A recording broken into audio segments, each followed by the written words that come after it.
Good morning, everybody. Welcome to the Flow Show. Are we all having fun? I hope you are, and I hope no one's had any horror stories with what's going on in the end today. Morning, K-Man. Nice surprise to wake up to.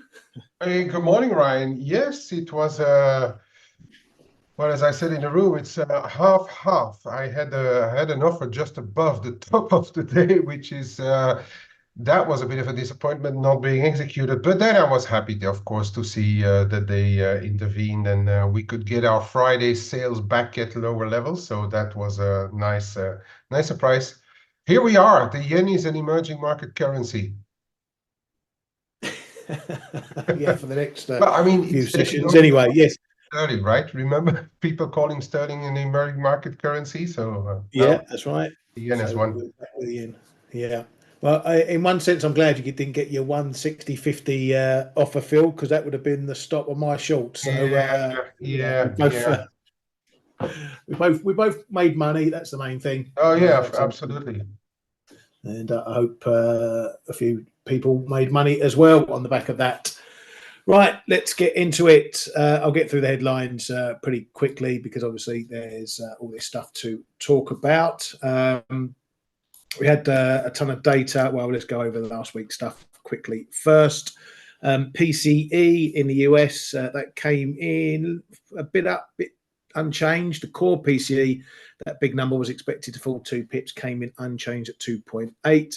PCE actually went up more than was expected year on year. That number there, the month-on-month numbers were potentially expected to go a bit higher based on the Q1 data PCE we got on Friday, but that came in as expected.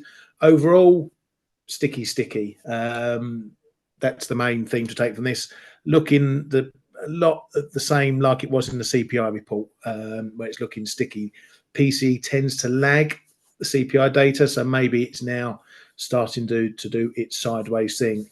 Either way, it puts a bit of pressure, more pressure onto the Fed this week.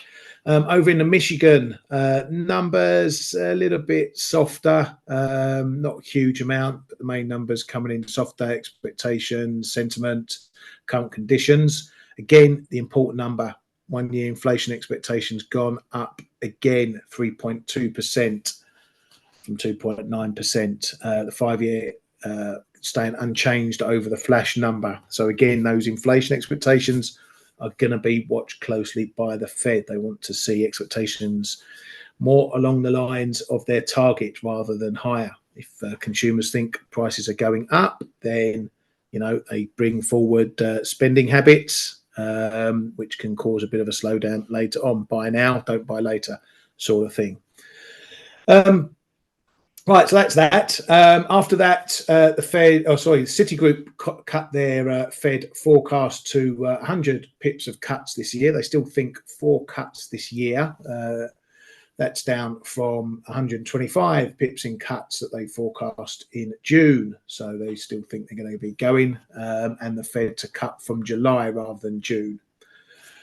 Now, all these data have got the market in a bit of a tizzy because option players really don't know what to cover. They are covering both hikes and cuts for the Fed now without the money options. So a little bit of uncertainty creeping in as to which way they should be positioning.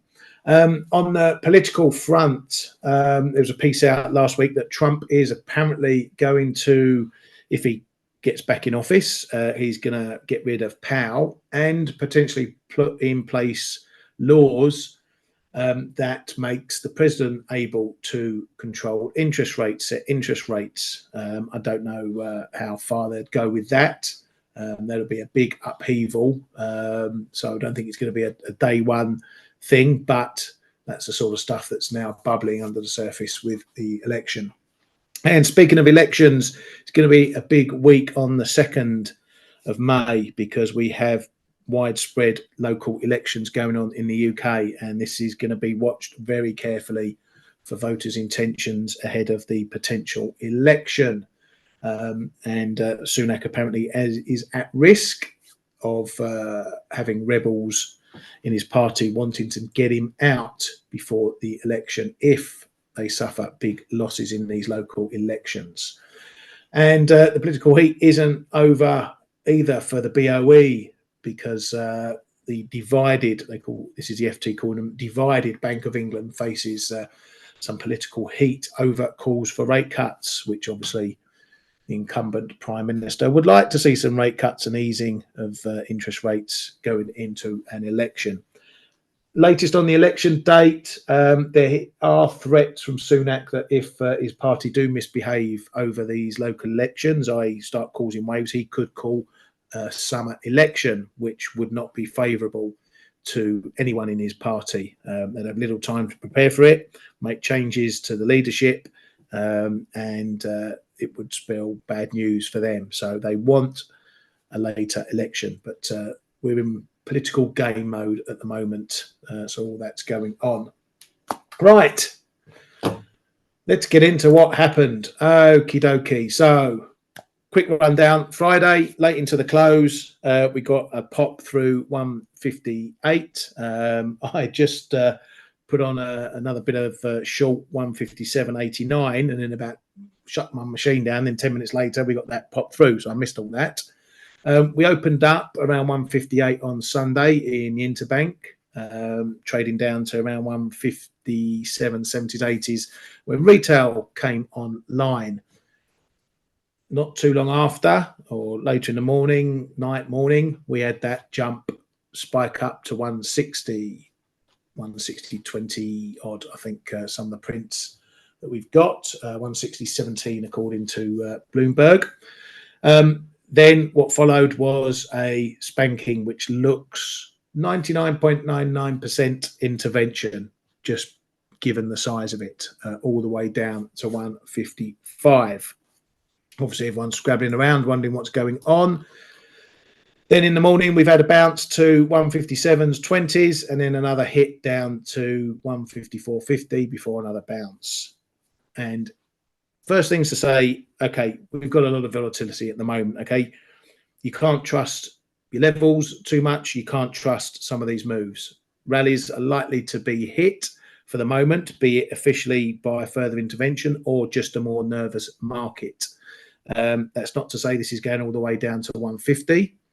But this, yes, please. But right now, there's a high level of volatility and uncertainty going on here. I'm not touching it at the moment. I'm flat, and I'm happy to stay flat and let the dust settle for a bit. Does this mean we've seen a top at 160? Well, that top was that level was pretty important, as we've been showing you for the last few weeks. Big, huge level going all the way back to this area, 1990s. So, funny enough, we've knocked it on the head, and that's where we found a top, be that by design or by intervention, whatever reason. It's shown up as a level where we expected it to show up as a level. Does this mean, as I say, that we're over and we're going to 150? Not necessarily. You've got to know the Ministry of Finance's objective. That move last night was massively speculative. Nothing else was moving really. Low liquidity, Japanese bank holiday, someone's decided to have a go, okay? And they've pushed the buttons too far and they've got a response, okay? The Ministry of Finance is all about speculation and volatility. So they've hit it on the speculation front, they've hit it on the volatility front.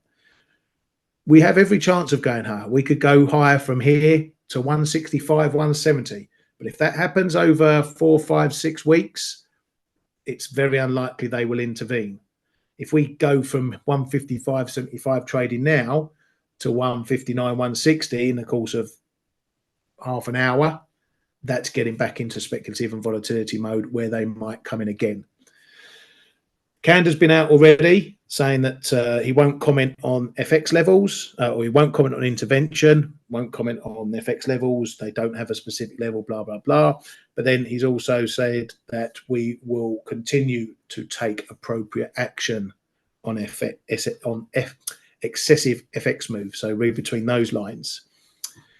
We also have the Ministry of Finance intervention report that they release each month, which was due right about now, but the bank holidays obviously messed it up. So we were wondering whether we would see the intervention on that report for this month, But if they've only counted up till Friday, we won't. Kanda's already confirmed that by saying that intervention won't be disclosed until the end of May, when we get the May report. So this is part and parcel of the way they play it. They don't come out often, or very, very rarely they ever come out, if at all, and said, yes, we've intervened. They want to keep the market guessing, even though we're pretty sure they have. And he's played that further by saying no one will officially know about intervention until late in May. So here we are now. Kay, what are you going to do with this? Cash, nothing right now. I still have my put running until tomorrow, the 152. I'll wait to see if we get any extremes trading. I may try it again if we get Friday style moves like I did on Friday into the close. But for the rest, no. Right here, I don't think right here there is anything to do at all. The rally up to over 160 has, I think, well, first of all, the reason that they didn't intervene on Friday, but it happened in the fixing hour, and it also I think they went to hit barriers at 160 because even before the interventions, it already traded below 160, right? So I think we went up to call it 160, 15, 20, and then traded lower. So that's kind of typical for the barrier. It's kind of around the timing of the fixing as well. So I think there's both that in play, plus the speculators, of course, thinking that they have a free ride to sell yen, and then afterwards it's well, it's now 99.9% likely it was interventions, because Kanda already said during our night that he won't comment now, and I think the now was the was already the giveaway that they did intervene, and then as you said, the next lines later, they did intervene. So is it a big move? Yes, we have seen, if you take from top to bottom, we have seen 570 pips, which is sort of the amplitude that we saw in past interventions, which was anywhere between 400 and 600 points. The thing is, though, as I was saying already earlier, the longer they wait in former shows, the longer they wait, the more it's going to cost them to put it back to levels where they perhaps would like to see it, which is around 150, in my opinion. But yeah, they really reacted on the speed of the things, and on the fact that 2 BOJ meetings further, the market is still heavily selling yen. The fact that we are now above 155, I think, is already psychologically not a very big victory for them. And as I said, yes, we saw 570 pips from top to bottom, but psychologically, this is not a victory yet for me.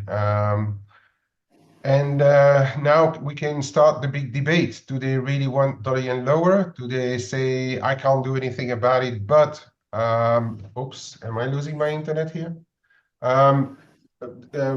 We can't really do anything about it, but to slow moves and try to calm down speculators. That is something that we will need to see later. Again, I'm just going to reiterate to what I've been saying endlessly, is that for the yen to materially strengthen, then there need to be different conditions. And one of those major conditions is the rest of the world slowing down around it, which for the time being is not yet the case. They could now speculate on what's going to happen at the end of the week, the US jobs report. If that comes in weak, then perhaps they will have some more ammunition to try and strengthen the yen. But for the rest, if they keep it just to this intervention, all else equal, it's I don't think it's going to work for very long. No, very much so. Now, with that, well, just quickly, we have to learn that what they want to do, as said, they're not here to pick a level and send it below a level as much as they may like it. They're here to take the volatility out of the moves. You know, the intervention we got in 2022, you know, it still went on to 152, up near 152. They didn't slow it down. The last few times when intervention when they've been intervening and the market's turned has been when the fundamentals changed or an event happened. As I mentioned, in 2012, they were intervening late 2021, and then we had Abenomics kicking in, and that, got us off the floor down around the 75 mark, right down here. Then this first move off of 152 was inflation in the US dropping back, and then the market going, okay, where's the Fed going to top out with rates now? They're in their hike cycle. We remember early 2023, the pivot brigade, as we called them back then, were trying to guess when the Fed were going to turn, and that helped them on their way as well. Not that it lasted. So they're going to need some help with this, Kay. Like you say, with the date, whether it's US data, whether it's Japanese data, and then monetary policy, they're going to need something more to turn this around other than intervention, or they're just going to be putting speed bumps in the way of this going to 170. Oh yeah, definitely.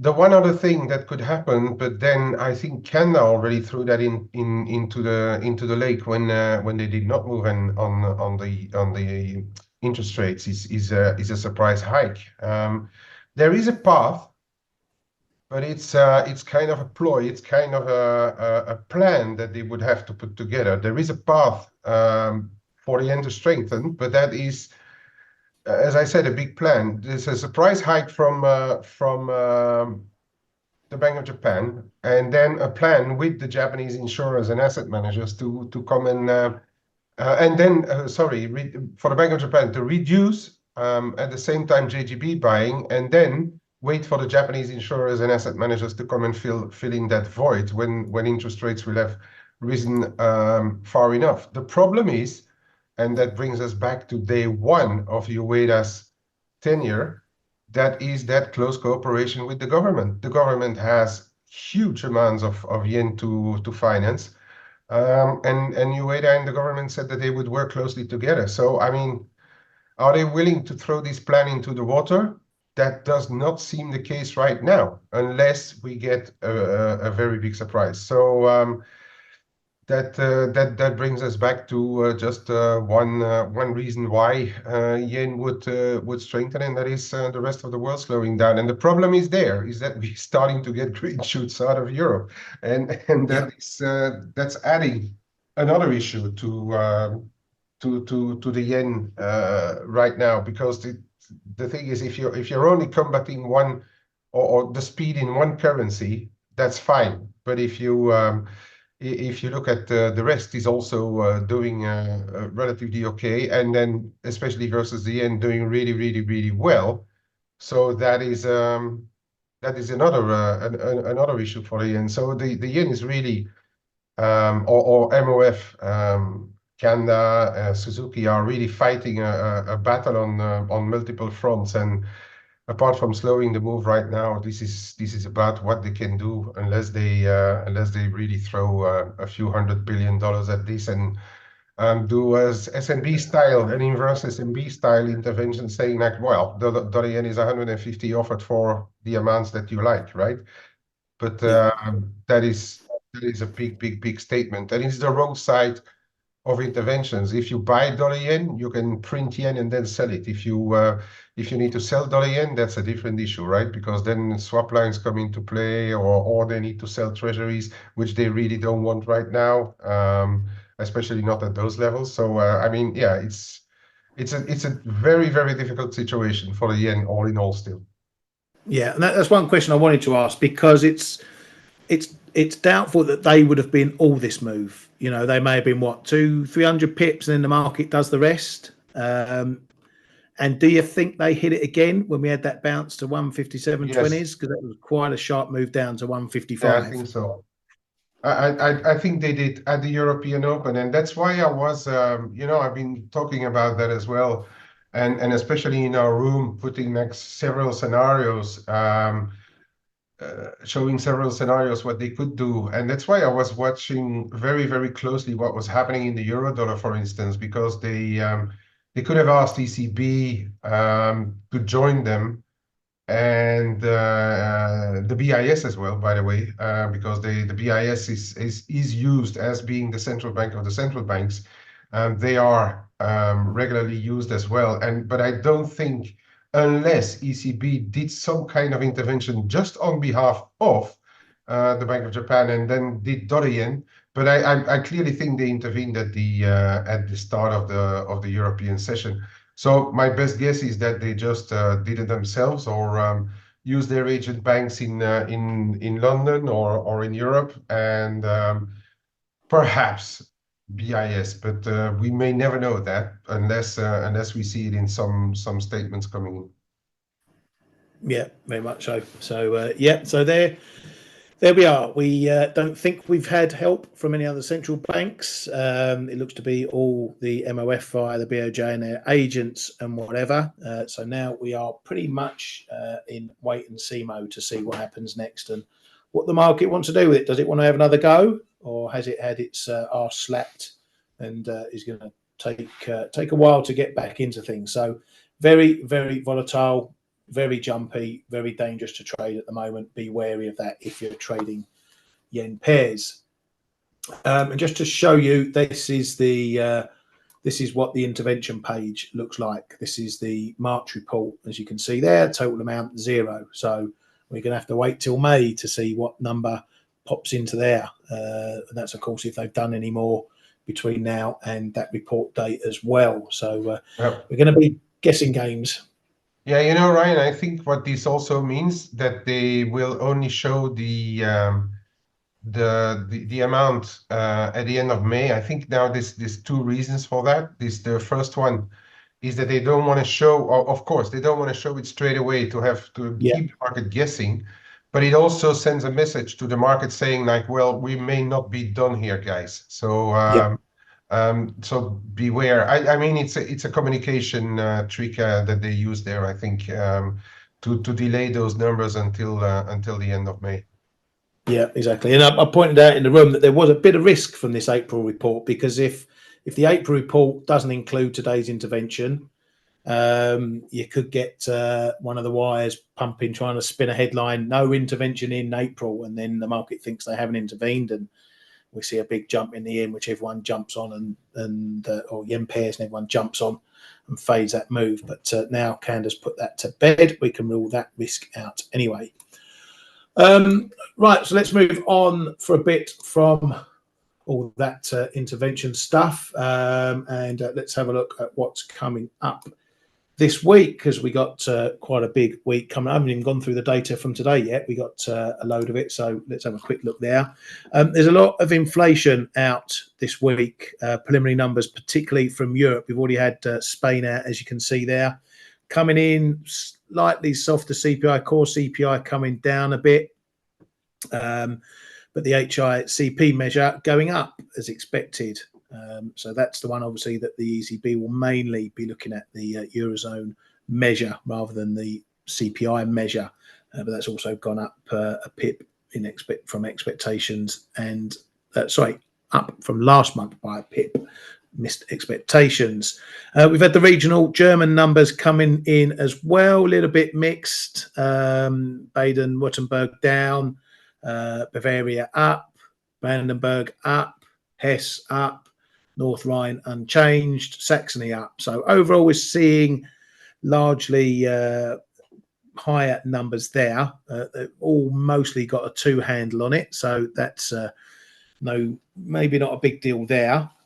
We do have the flash number coming in at 1 o'clock today from Germany. That's the main headline German number coming in there.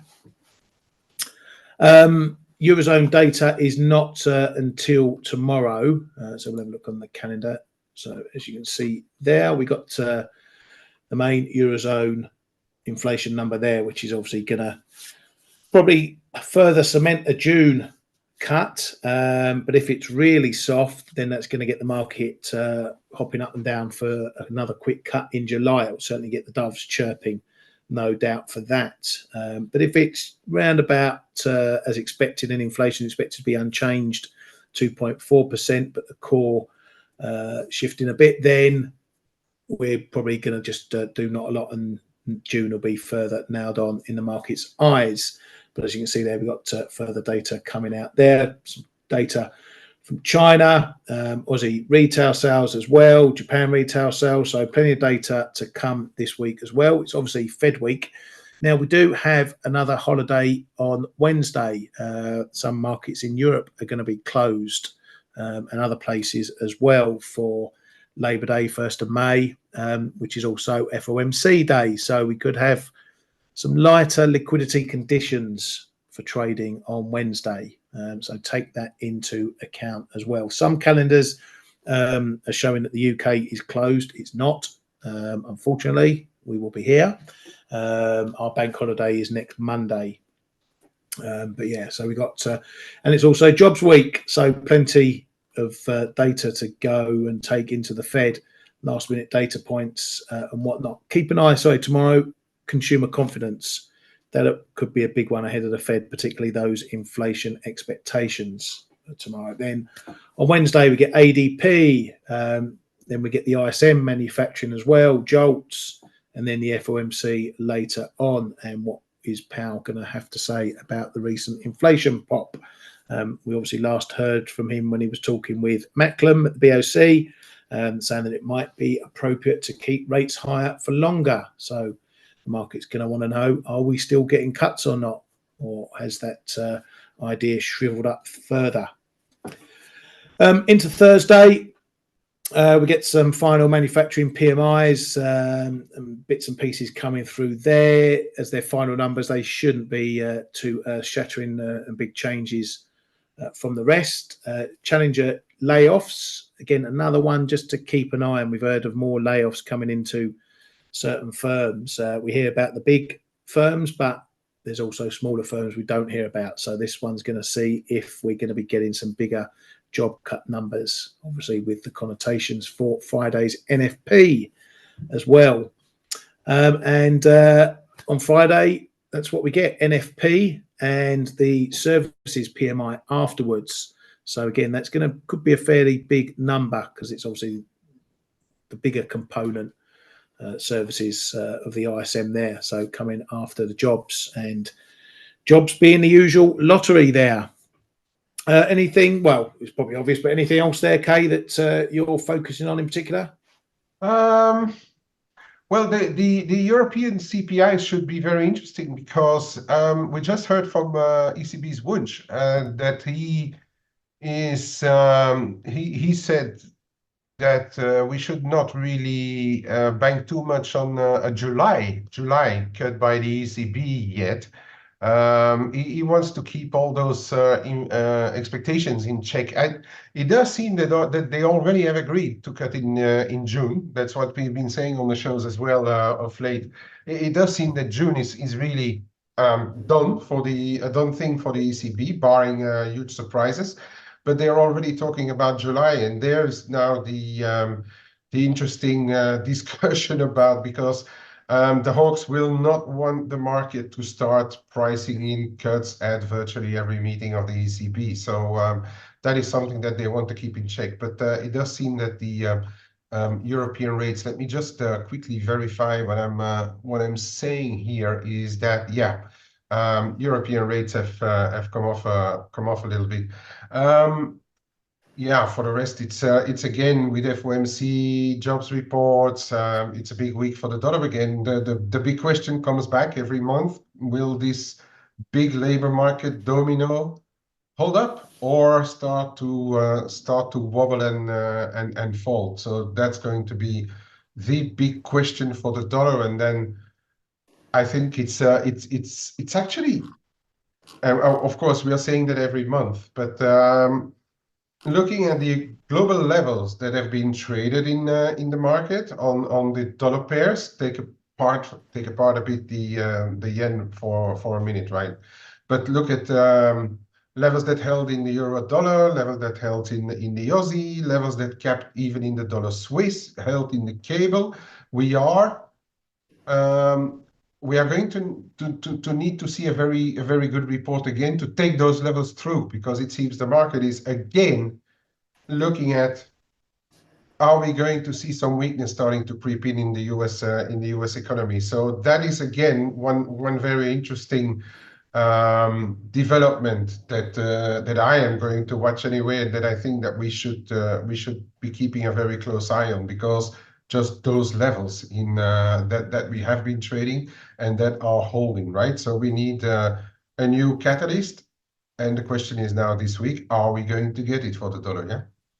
Yeah, very much so. And it's going to be a funny one, because Powell could come out all hawkish or more hawkish or less dovish at this meeting, and we see the dollar rally, and then we get a stinky NFP on Friday, and the market's going to do another one of its complete 180s. So we keep saying this again. It's a situation you can't marry a position, you can't have a bias for longer than the next piece of data or next event, because it really can flip around. And so it's if you're trading this week and you're trading these data points, don't take something on board, a good data point or a more hawkish Fed, and think, yep, this dollar's going to go to 105 in the euro, or it's going to go to 160 again in dollar yen, because all it takes is a poor NFP or a bad ISM, and we flip around again, and then the market's questioning and then having to wait for the next time Powell pops up. So, if you're trading these data points, these levels, these events, if you get in a good position, if you've got money on the table, take some profit, lock up the rest, protect your stops, and then see what it wants to do, so you don't get caught out. Yes, Gav, I am itching to say that, but I'm not. I'm not going to say that on a Monday. Watch where the week closes. I know you got me to say it, so I've blown that already. I mean, in the way I look at this week for the dollar, only looking at the dollar, I'd argue that the jobs report is more important than the FOMC this week. Because barring, I'd still think that yes, it has to be a bit more hawkish Powell, but that should be within the expectations. The surprise would be that he is not hawkish enough. But barring that, they may say something about their plans, but they've already said most of it. The plans for QT. Saying something about the quality of jobs, perhaps, but in theory, to me, the different jobs reports this week will be more important than what the FOMC should be. Yeah, I'm slightly different. Well, I'm sort of slightly different. I think he gave us the nod in that chat with Macklem.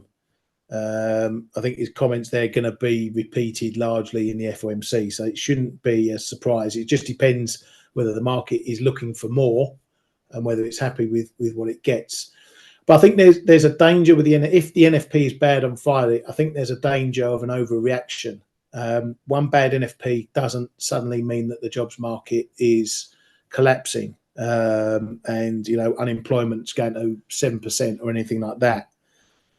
It's going to need a trend, but the first time the jobs market posts a negative number, it's going to be a big event either which way. Yeah, I think so. I wouldn't say, one bad jobs market, jobs data, that's it, that's the end. Where they're going to be cutting next week and or the next meeting, and we've got 5 cuts coming. That's not going to be the case. But the reaction will be relatively big, because he told us that he started to look at the other side of their mandate as well, the second part of the mandate, which was not only price stability but also employment. So he actually gave us the hint that we should really be looking at it very, very closely. So I do think that any big miss is going to trigger quite a big reaction. And just wanted to say, according to what we've heard in his press conferences or interventions that he had with other people, he doesn't seem to have those numbers 24 or 48 hours before we do, because I recall one. When was it? In December or January or so, when he spoke, and then 2 days later there was a report out saying the complete opposite of what he was trying to vehicle as a message. Yeah, exactly. I think it's only been Trump that's done his little jig before data points. So maybe if he gets back, we'll be getting those heads up again. But you're spot on with that. Right, so in the meantime, we've got plenty to watch. One thing I'm going to be keeping an eye on, obviously, is yields, and it's probably wise if you'll keep your eyes on the yields charts as well. 2 years, of course, we've been knocking this 5% level. I think it's going to be a potential maker or breaker this week. Obviously, if power's hawkish, we're likely to push through here, maybe leg up. That'd be something that will help the dollar. But you've also got to look at what yields do versus the dollar. Could go naturally either way, but yields, if they go with it, that will give you a secondary input. If yields don't go with the dollar move, like if we can't hold above 5% here on a more hawkish Fed, that's going to put the brakes on the dollar and could see it pulling back a bit after any initial move. So we've got a good range here in twos. We know where the Fed 2-cut level is. You know, this is just a rule of thumb. It's not definitive because this is obviously 2 years and we're dealing with what happens with policy this year. But it's a good rule of thumb to look at where the expectations are. So that's where we would have 2 cuts, 4.875. And we're trading up at 5. So that's only indicating roughly 1 cut. Actually, I was actually going to show this 2 year because it's interesting that 5% debt is the 1.5 cut only.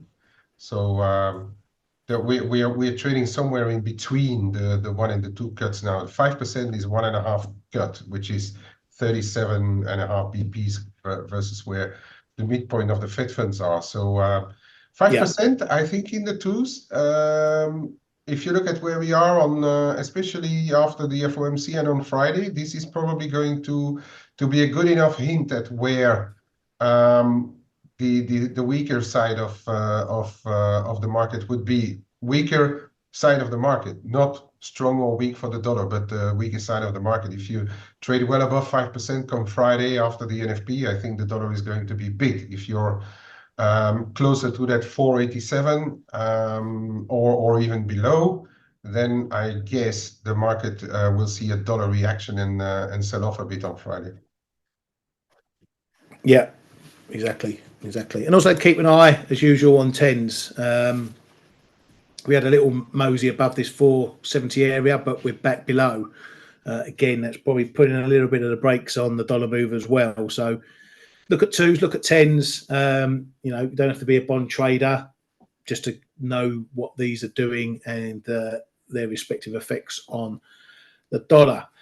Right, I've not even looked at much else this morning, bar just to check and see what else might be moving over that intervention.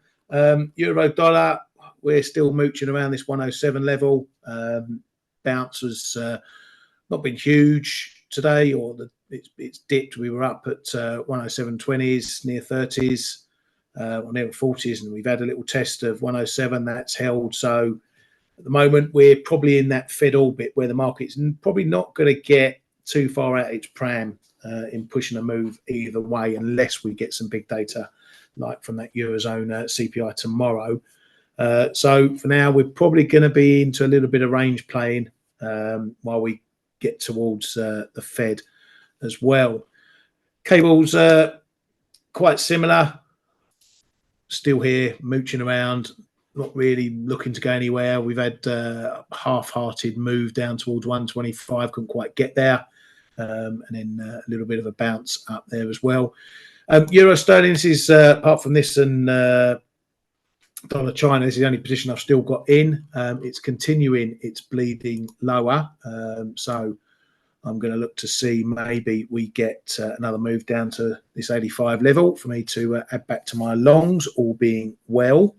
I'll be keeping an eye on the CPI report for that, just in case it's much lower than expected. If we get CPI that's expected unchanged at 2.4, coming in real bang on the 2% number, or even with a shock even less, I think the euro might be in for a bit of trouble because everyone's going to ramp up cut expectations. That might be something that does for this 85 handle finally. So I'll be looking at that closely.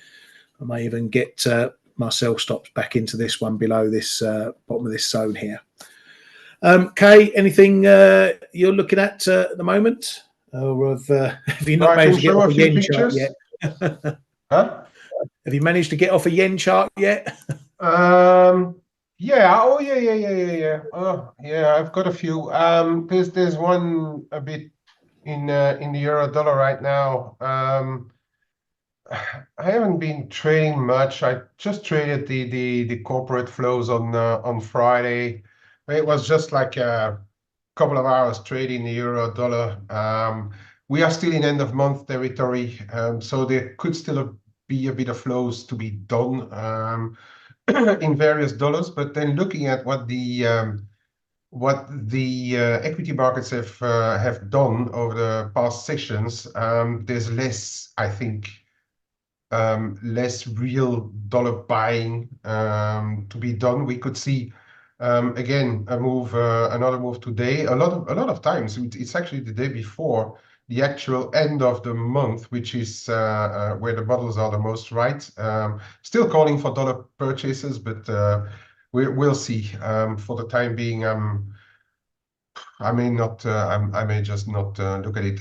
Euro dollar, as I said, this is combination of that European CPI and the Fed, and then the NFPs towards the end of the week. This is really, for as long as 106 holds, I wouldn't fight it. I wouldn't go for trying to go for the break. But we have a bit of an interesting little bounce going on here. A little channel now forming. Some say it's like a bear flag, but the longer it goes, the more it looks like an inverted wind sack than a bear flag, really. But we are in this little bit of a trade, a scenario right now. So 106.85.90, I would say, is your first level to keep an eye on for the start of the week. And then on the top side, either you take this level here, 106.45-ish, or you stretch it to 107.55. I think the battle really this week, if we get any serious hints one way or the other, the real battle for the week is going to be around 108 if we get back there. 108 break could see an acceleration to high 108s, 109, why not? If we do ever get a test and we fail again, then we are building an even bigger range, or stronger range, I should say, because we could be, if you look at this, since November, we have seen those spikes above but can't hold. We could be in, which is not really good for volatility, but we could be in a big 106, 108 range building formation here. That for the euro. Not going to show cable. You did it already, although cable, I think, is on the approach of relatively interesting zone here, anywhere between 125.5 and 125.90. It should cap if we are going to continue to go lower. But and on the underside, 124.5. That's going to be the zone. If we break back below 124.5, we could go lower. Don't be surprised to visit both sides of that range on end of month flows, because when I look at some of those equity markets, especially the FTSE, I would suspect, everything else equal, I would suspect that we may see some small sterling sales into the end of the month. But for the time being, I'm not at all positioned for it. And if I do, it's going to be really the hour or the couple of hours into fixings or so. For the rest, I have very little idea on what's going on in the sterling right now. Aussie, back above that box of interest, and also back above the trend line, and we retested it and we bounced. So as I said in the room, I think I'm going to remove this and just keep the 65 2025 in mind, because that is seemingly where we see more interest. The 45 is getting watered down, okay? And then on the downside, again, I would look at 64.80. Top side, still pretty clear, although we had those spikes above, but 66 the figure, 66.20 and then 66.40. Those are your levels if the Aussie has to push further into into the course of the week. We do have Australian retail sales coming up. When are they up? Tonight. Tomorrow. Tonight, tomorrow, yeah. Yeah, tonight, tomorrow one. Yeah, so I think those may be a bit of a mover. I lost them, by the way. Were they not supposed to be out? Okay, well, never mind. Could have been looking at something wrong. Oh no, we do have them out next night. Okay, so these are your levels here on the Aussie. I have to show something in the mix here because we had a retest of 1739, 1740. That was last Thursday, and that got rejected again. I'd say 1740s is again your level that you want to watch.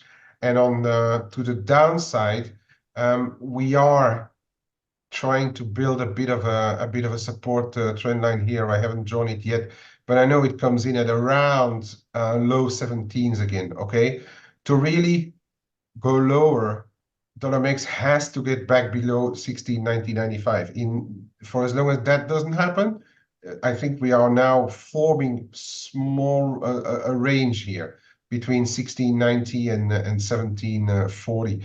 On the euro mix was actually pretty interesting. After the spike, we had a retest of 18.50.55 and failed there. So after the scare that we had again, spike here, coming back down, rejection, spike again, and rejected again. I think this trend line is maybe a little bit fragile, but especially 18.50.55. Keep an eye on that level in the euro mix because we are starting to trade a bit lower, and I think that is also one that I'm going to keep a very close eye on over those European CPIs.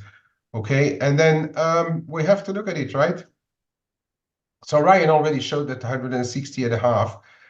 What I find interesting is that on 2 occasions, post Bank of Japan on Friday, 154.95, I think we printed. And this morning on the interventions, okay, 154.5 because there was a lot more violence in the or speed in on interventions, and probably people got stops around there, which had been done. But I think give and take pips, 155, 154.80, 154.50. It's your level, your first level of monitoring. If they succeed to put it below 155 and hold it there, I think then we can talk again about this level here, the 152. And again, I maintain what I've been saying already a good number of times. 152 to me is if it goes below in a natural way, then I think we are going to talk about a bigger reversal in the dollar yen. But for as long as this holds, interventions taken away. But for as long as this holds in a natural way, I think nothing has changed, and the dollar yen can remain beat. And then you can look at any of those yen crosses; it's probably going to go the same way. And with that, Ryan, back over to you. Oh, thank you very much, mate. I've not got much more to add to that. So we've got you through what's happened with the BOJ and the MOF and the yen. So you should be set up to monitor that. Got you set up for the data. So I think we'll call it a day for today. Have a good rest of your day. A fantastic week. It's going to be a busy one. Stick with us here at the Flow Show and we'll guide you through it. Yen's on the move again. Right. Have a good day, everybody. And we'll see you all tomorrow. Hey traders, this is Blake Morrow with ForexAnalytix. Thanks for stopping by our YouTube channel. Don't forget to like these videos, share them, and subscribe to our channel so you don't miss any of the content that we provide here for free. Thanks for stopping by. I'll see you in the next video.